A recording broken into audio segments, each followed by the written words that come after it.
Et nous sommes de retour au plateau pour la suite de cette émission. Nous abordons notre deuxième sujet. Nous parlons à présent du Cameroun. Paul Biya déclaré vainqueur de la présidentielle. Paul Biya, le président camerounais, a été réélu selon la Commission nationale de recensement qui a organisé et dirigé les élections présidentielles du 12 octobre dernier. Selon les résultats proclamés par cette commission, le président sortant ou réélu, Paul Biya, est réélu avec 53,66% des suffrages devant l'opposant Issa Tiroma Bakari qui obtient quant à lui 35,19%. Paul Biya, 92 ans, donc qui est au pouvoir depuis 43 ans, brigue un nouveau mandat, un 8e mandat de 7 ans. Nous en parlons avec nos invités. Je commence par vous, Louis Kamako. Paul Biya est réélu président du Cameroun. On en parlait la semaine dernière et bon, maintenant on a les résultats. On pourrait parler avec beaucoup plus de certitude. Des résultats provisoires. Des résultats si provisoires. Je ne me trompe pas. Bien sûr. Mais je crois que souvent le provisoire devient le définitif en Afrique. Mais vous avez bien dit de revenir sur son âge. Il a 92 ou 83 ans. Il est loin des présidents les plus vieux au monde. Et il est en course pour un 8e mandat. Et si cela s'avérait, ou bien si les résultats sont confirmés, il va finir son 8e mandat au-delà de 100 ans. Et ça laisse à désirer. Est-ce parce qu'à cet âge-là, on se demande si le président a encore la capacité intellectuelle qu'il faut pour diriger le Cameroun. C'est en cela que le Cameroun en soi est une curiosité, parce que quand vous voyez tous ceux qui sont à la tête des institutions, sont des gens qui sont, entre guillemets, au soir de leur vie. Le président, il a 92 ans, le président de l'Assemblée nationale a 87 ans, le président du Sénat n'est pas aussi jeune que ça. Donc, je pense que c'est un pays dont les premiers responsables ou bien les décideurs sont complètement à l'automne de leur vie. Et ça prouve à suffisance que c'est un régime aussi vieux que le monde et que ce régime-là ne peut pas organiser, ou bien ce système-là ne peut pas organiser une élection et la perdre. Donc on en est là. Donc c'est un résultat qui est sans surprise. On l'avait déjà dit parce qu'en face de lui, l'opposant dont on parle, Issa Tiroma, qui faisait même partie du gouvernement de Paul Biya. Il a démissionné au dernier moment et il n'a pas reçu le soutien unanime en fait de toute la classe politique de l'opposition. Donc c'était un scrutin gagné d'avance par Paul Biya. Mais tout cela pose la question aujourd'hui de la crédibilité du scrutin en soi, parce que on a vu que le candidat en face à un moment donné, ou bien 72 heures, ou bien quelques jours après le scrutin, s'est déclaré, s'est autoproclamé vainqueur de l'élection. Donc je crois que de façon sommaire, ce que je peux dire, c'est un résultat qui ne surprend personne, parce qu'on est en face un régime qui a tout et qui s'est justement appesanti sur les atouts présidentiels, ou bien tout sur les atouts de l'État pour broyer en face un opposant qui ne fait pas de poids. Merci beaucoup. À vous, Louis Kamako. Alors, CREDOTT, la Commission nationale de recensement et des votes, a donné Paul Biya vainqueur de l'élection présidentielle du 12 octobre. Il est vainqueur avec plus de 53% des voix. Oui, pour moi, ce sont les résultats qui n'étonnent pas. Donc, ça ne constitue pas de surprise en matière des élections, parce que avant même le vote, les pronostics ou bien l'environnement sociopolitique était figé et puis attendait cette proclamation des résultats avec aujourd'hui. On nous parle de près de 54% des voix que Paul Biya a obtenues contre son opposant, son challenger Tiroma. Et ce sont des résultats qui ne surprennent pas. Le contraire aurait beaucoup plus surpris l'opinion nationale et internationale. Maintenant, il y a un point qu'a développé Louis, donc c'est la contestation, ou bien avant même la contestation, l'autoproclamation du candidat de l'opposition quelques heures seulement après la fermeture des bureaux de vote, où il a même donné, il a avancé même des chiffres, des pourcentages pour avoir remporté ces élections. Et vous savez, c'est le schéma classique que nous avons en Afrique. Donc, il y a les élections, il y a le déroulement et après, il y a les contestations. Mais je crois que le problème de la classe politique, de l'opposition en Afrique, c'est de ne pas être présent là où il fallait être en amont pour pouvoir superviser tous les processus électoraux.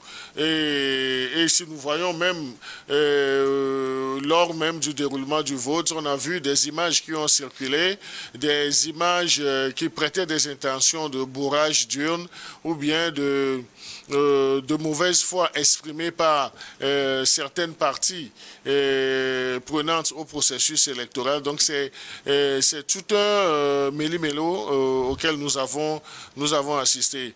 Que la commission, que l'ECAM puisse prononcer aujourd'hui comme vainqueur provisoirement le président sortant Paul Biya à près de 93 ans. Donc on se dit, est-ce que Paul Biya n'est pas un faire-valoir finalement pour un réseau qui dirigerait plutôt le Cameroun sous son autorité. Donc c'est un peu triste cette situation, mais la grande interrogation, est-ce que monsieur Isaac Trouma a les moyens, a les éléments nécessaires pour contester ce résultat? C'est la grande interrogation. Pour le moment, Issa Chiroma Bakary se déclare vainqueur de cette présidentielle avec 54,8% des voix. Il donne 31,3% à Paul Biya, qui plutôt de son côté est déclaré vainqueur par la commission électorale et l'ECAM à 53,66%. Kosigan. Oui, je pense que avoir 99 ans et 93, oui. 93 ans. 92 vers 93.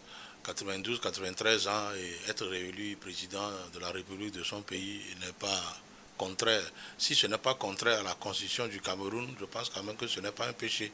Alors, qu'on parle de bourrage d'urne ou de quoi que ce soit, même aux États-Unis parfois, il y a fraude dans les élections. Donc moi je dis... Vous voulez dire aux États-unis qu'il y a des présomptions de fraude dans ces élections partout dans le monde. Au Cameroun, donc il y a eu des fraudes au Cameroun, c'est ce que vous voulez dire? Même s'il y en a, même s'il y en avait des fraudes, partout dans le monde, aucune élection n'est nette, ce n'est pas comme la parole de l'Évangile. Ah oui, toutes les élections... Donc il faut faire avec. Il faut faire avec, et surtout, il faut reconnaître une chose, ce sont les Camerounais qui ont choisi leur président. Eh bien, si vous dites qu'il y a des fraudes, ça veut dire que si se peut que ce ne soit pas les Camerounais. Vous savez, il faudrait que nous changions de langage. Ça rend paresseux la classe politique de l'opposition. Ils tiennent toujours à ça. Et quand il y a élection, ils disent non, on ne va pas y aller, il y a fraude, il y a ceci, il y aura fraude, il y a ceci. Et c'est à la dernière minute, ils rentrent dans les structures qui doivent superviser les élections. Et ils n'ont pas de place prépondérante qui puisse leur permettre à surveiller les élections et avoir leur mot à dire. Alors ils sont souvent pris de court. Quand on va continuer par dire il y a fraude, il y a ceci, les politiques de l'opposition vont toujours se targuer de ces arguments et être paresseux. Mais est-ce pour autant qu'il faut se voiler la face, Robert? Non, il n'y a pas de fraude. Les Camerounais ont choisi leur président, point barre. Nous n'avons rien à dire sur ce plateau. On ne peut que dire bonne chance au peuple camerounais. Point, c'est tout. Voilà. Puisque l'élection est déjà faite. Et justement, il y a une partie de ce peuple qui conteste ces résultats, une partie menée par l'opposant Issa Chiroma Bakary. Ah, mais c'est ça la vitalité de la démocratie. Tout le monde n'est pas appelé à dire oui, mais les Camerounais ont fait leur choix dans leur majorité. Point, c'est tout. Et leur président actuel, et le président qui sera déclaré demain par l'ECAM, c'est Paul Biya. Alors, on s'en tient à ça. Point, c'est par tout. Le Conseil constitutionnel. Voilà, par le Conseil constitutionnel. C'est fini. Parce que c'est le Conseil constitutionnel qui déclare le président élu. Et ceux qui l'ont élu sont les Camerounais. S'ils disent que Paul Biya est bien pour eux, qu'est-ce que nous on a dit sur le plateau? Rien à dire. Merci beaucoup. Alors vous, Robert Kossigan, écoutez, alors l'actualité ces derniers temps au Cameroun avec diverses informations, Issa Chiroma Bakari conteste toujours ces résultats donnés par Elecam. Il a ses propres résultats. Son camp ou bien des coalitions derrière lui ont déposé des recours. Quel avenir ou quelle issue pour une telle contestation au Cameroun selon vous, Louis? Non, mais d'abord, quand M. Akoté dit qu'il n'y a aucune élection parfaite aux mains, je suis tenté de le... Enfin, je suis d'avis en partie, sauf que il y a des fraudes qui sont parfois minimes, sur lesquelles on peut fermer les yeux, mais quand les allégations de fraude, ou bien quand les fraudes sont flagrantes, quand vous allez à une élection et qu'on dit que les bureaux de vote sont censés être ouverts à 7 heures et déjà à 6 heures ou bien à 5 heures du matin, les votes ont déjà passé dans certains bureaux de vote, quand vous voyez qu'il y a bourrade d'une, quand vous voyez que des gens sont décédés, les gens sont morts, mais que vous retrouvez leur nom sur les fichiers électoraux, je pense que c'est des allégations ou bien ce sont des fraudes en fait qui sont flagrantes sur lesquelles on ne peut pas fermer les yeux. Je crois que c'est quelque chose à peu près qu'on a eu à constater au Cameroun quand vous voyez ou bien quand vous avez suivi la sortie de l'opposant Issa Chiroma. Et malheureusement, c'est à cela on assiste un peu partout dans nos pays africains. Et j'ai toujours l'habitude de le dire que c'est difficile en fait pour un président d'organiser les élections et de les perdre. Au Cameroun, je disais tout à l'heure, je mettais tout à l'heure le focus sur la longévité ou bien sûr le vieillissement en fait du système en soi. Ça veut dire que c'est un système qui s'est enraciné et qui a tous les moyens nécessaires justement pour frauder une élection ou bien qui a tous les moyens pour organiser une élection et la remporter. Donc ce qui s'est passé au Cameroun même avant, il y a cette crise-là post-électoral. Le fichier a été contesté, la manière dont le processus a été organisé a été contesté et tout cela. Sauf que l'opposition, comme je l'ai dit, n'a pas été unanime en fait pour parler d'une seule voix et faire barrage d'abord à une énième candidature du président Paul Biya. C'est vrai que constitutionnellement, il est autorisé.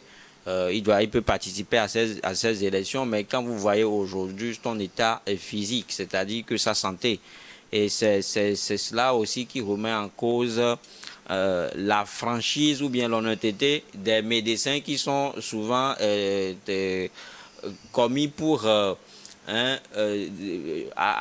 fait pour juger en fait de l'état de santé des candidats aux élections présidentielles. Donc je crois que c'est quelque chose aujourd'hui qui attire la curiosité parce que Paul Biya même lors de son dernier mandat a montré à la face du monde qu'il ne connaît même pas ses collaborateurs. Ça veut dire que le pays est gouverné par procuration. Je crois que Credo a essayé de l'effleurer tout à l'heure. Donc c'est pas un président qui n'a pas le câble, c'est un président qui n'a pas les coudées franches pour décider.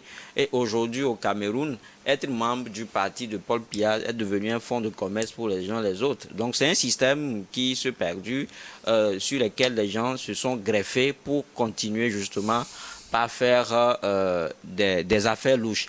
Donc cela va de soi, c'est-à-dire que c'est tout à fait normal qu'ils se battent bec et ongle pour justement faire passer pour une 8e fois Paul Biya. Mais quand cela ne tienne, quand vous voyez les preuves, vous avez suivi de près la sortie de Chiroma, je pense que c'est une élection qui, à mon avis, n'a rien de démocratique. Cette élection n'a jamais été transparente. On a vu des images. C'est vrai qu'aujourd'hui, c'est facile également de gérer les images avec les IA. On a vu des noms qui, en réalité, ne se trouvent nulle part au Cameroun, mais qui se sont retrouvés sur les fichiers électoraux. Donc, je crois que c'est un processus électoral qui a été complètement, à mon avis, anormal. Et donc, que ce soit Paul Biya ou bien que ce soit le candidat en face, je crois que personne n'a gagné cette élection. Celui qui a gagné ou bien et ceux qui ont gagné, ce sont les fraudes électorales. Merci beaucoup à vous, Louis Kamako. Alors, Credo Tété, l'évolution de la situation, les contestations menées par le camp qui soutient Issa Chiroma Bakari, qui a déposé des recours auprès du Conseil constitutionnel, mais le candidat lui-même qui proclame sa propre victoire. Normalement, c'est les institutions comme les CAM au Cameroun qui doivent donner les résultats provisoires et le Conseil constitutionnel qui à son tour doit donner les résultats définitifs. Mais voilà des candidats qui donnent leurs propres résultats et qui sont carrément différents des résultats. On dirait qu'on a permuté juste les noms, des résultats qui sont par rapport aux résultats qui ont été donnés par les CAM. Quel avenir ou bien comment peut-on déjà envisager les jours à venir au Cameroun quand on sait qu'au plus tard le 26, selon les tests, le Conseil constitutionnel doit déclarer qui est définitivement le vainqueur de cette présidentielle? Oui, moi je ne m'attends pas du tout à une surprise que la Cour constitutionnelle, le Conseil constitutionnel puisse donner un autre résultat qui soit totalement en déphasage avec ce que la Commission électorale et les CAM a prononcé, donnant victorieux le président sortant Paul Biya. Maintenant, quel va être le schéma? C'est toujours le schéma de la contestation. Le candidat Chiroma va contester, va aller dans la résistance pour quelques semaines, mais après, donc, il y aura un geste d'apaisement, une main tendue qui lui sera faite. Et déjà, même selon les informations, le président Paul Biya l'a déjà sollicité pour qu'il vienne prendre la tête du Premier ministère. Donc, on sera dans ce schéma où des offres seront faites, il y aura des réticences, des résistances, mais au finish, donc, on parlera de l'apaisement, de cette nécessité pour la classe, toute la classe politique de s'asseoir pour essayer de réfléchir sur les véritables enjeux du pays. Là où je ne suis pas du tout d'accord avec, ça c'est le général, les classes politiques de l'opposition en Afrique, c'est qu'elles ne se positionnent pas au bon moment et au bon endroit. Donc on laisse une partie, surtout le parti au pouvoir, préparer les élections. En ce moment, là où il faut être beaucoup plus vigilant, c'est l'avant, surtout du processus électoral, là où on met en place les tests et puis les mécanismes. Donc il va falloir que vous soyez présents là-bas pour tout contrôler. Mais si pendant cette période en griffe d'avant, vous êtes absent, donc si la machine doit être verrouillée ou bien huilée, donc c'est en cette période-là que ça va être fait par le parti que vous avez en face de vous. Donc ça sera le même schéma, élection, proclamation en désordre de résultats, contestation, apaisement et dialogue et privilégier les intérêts du pays. Et puis c'est parti pour un autre cycle avec les mêmes erreurs. Donc il va falloir que la classe politique, surtout de l'opposition en Afrique, puisse changer, disons, de vocabulaire, de manière de procéder.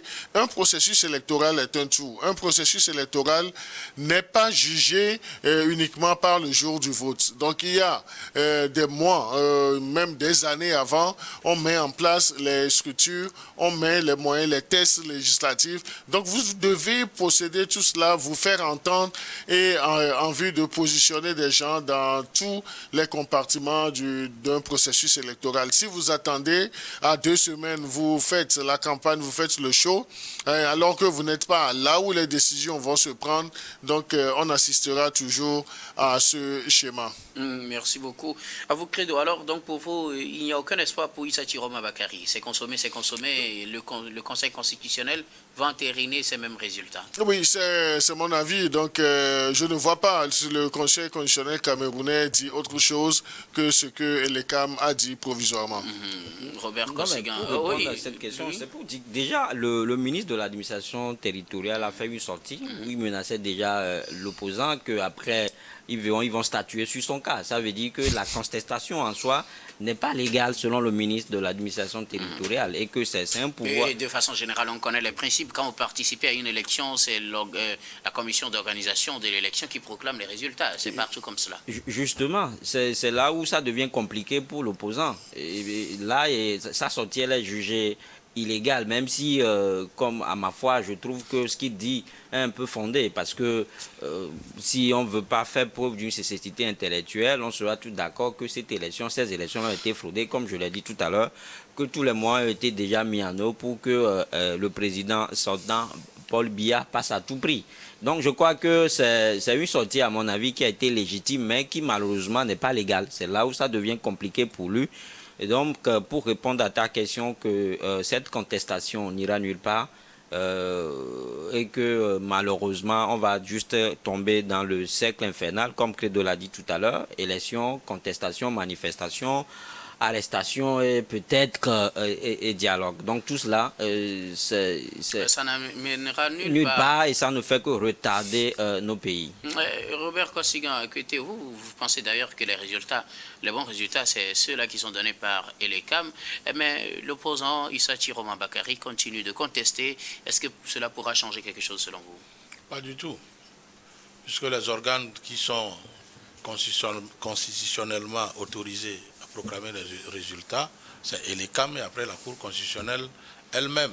Et donc, si le nom de Chiroma ne figure pas au poste de président de la République du Cameroun, alors c'est fini pour lui. Le mieux, c'est de ne pas jeter, envoyer les jeunes dans les rues. Parce que malheureusement, les jeunes sont utilisés et quand ils gagnent les postes, on les oublie carrément.